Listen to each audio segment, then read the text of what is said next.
Madame la ministre. La parole est à monsieur Jérôme Nury.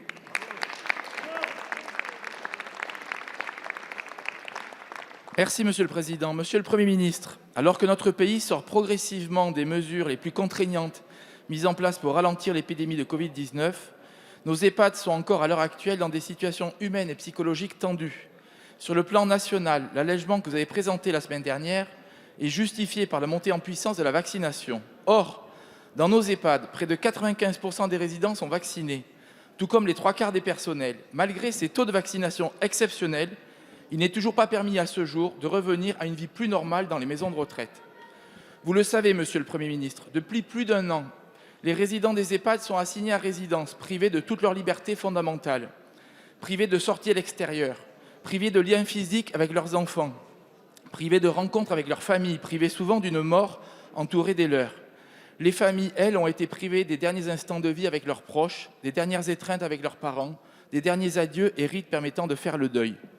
Le dernier protocole soi-disant allégé envoyé par les ARS et le ministère n'est pas assez clair sur ce retour indispensable à la vie normale. Il indique surtout que la restriction est la règle et que selon les cas, la liberté peut être accordée. Mais aujourd'hui, c'est l'inverse qu'il faut. La liberté doit redevenir la règle pour tous et la restriction l'exception. Ouvrir les EHPAD, c'est aussi soulager les personnels de ces établissements qui ont été en première ligne durant des mois. Ils ont maintenu de l'humanité, de l'affection, du soin, de la vie dans des circonstances angoissantes et pesantes.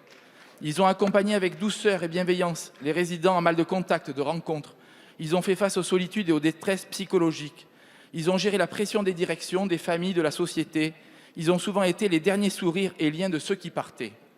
Monsieur le Premier ministre, pour les résidents, les familles et les personnels, il est donc impératif que des mesures nationales claires soient prises pour non pas faussement alléger, mais pour totalement libérer les EHPAD et faire cesser ces situations quasi inhumaines où certes les personnes âgées ne meurent pas du Covid, mais meurent de chagrin. Merci, monsieur le député. La parole est à madame Brigitte Bourguignon, ministre déléguée chargée de l'autonomie. Merci Monsieur le Président. Monsieur le député Jérôme Nury, permettez-moi de m'inscrire en faux dans ce que vous dites. Il y a eu des protocoles allégés au fil de l'eau et au fil du temps et en fonction de la crise sanitaire et en fonction de la campagne vaccinale. Et pour les rencontrer très régulièrement, je peux vous dire que c'est appliqué la plupart du temps. La crise sanitaire et les mesures de confinement auxquelles elle a conduit ont rappelé l'importance et la sensibilité du sujet. Merci de l'évoquer et de rendre hommage au personnel.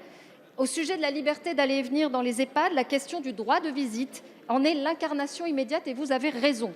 Elle est particulièrement cruciale à l'heure où la vaccination protège bien sûr 80%, 90% des résidents. En temps ordinaire, les professionnels des EHPAD ont à cœur de faire de ces établissements des lieux de vie et croyez-moi, ils s'y emploient, où la personne est accompagnée de manière collégiale, globale et personnalisée, en recherchant autant que possible le consentement, en reconnaissant le rôle aussi et la place de la famille. Ces valeurs et cette culture de l'accompagnement ont été difficiles, vous avez raison, à préserver en temps de pandémie. Pour répondre à ces enjeux, j'ai installé un groupe éthique de suite, dès le mois de juillet, qui se réunit très régulièrement et qui travaille sur l'adaptation des protocoles, sur les sorties des visites pour Noël, il y a eu aussi, sur la vaccination et le consentement, et plus récemment sur le droit de visite. Sur ce sujet, je travaille aussi en lien avec les collectifs de familles que je reçois, moi, très régulièrement, et aussi les représentants des organismes gestionnaires des visites, des éthiciens à l'élaboration d'un cadre juridique précis qui puisse garantir aux familles de venir visiter leurs proches en EHPAD, bien sûr, tout en garantissant aux résidents une réelle liberté de choix. Ce n'est pas des colloques, monsieur, ce sont des protocoles. Soyez assurés que j'ai entendu les souffrances des familles, des résidents, et je sais les sacrifices auxquels elles ont consenti. Les familles que je reçois très régulièrement m'en sont reconnaissantes et me le disent. Donc je crois, loin des esprits politiciens, respectons le droit des visites dans les EHPAD, bien sûr.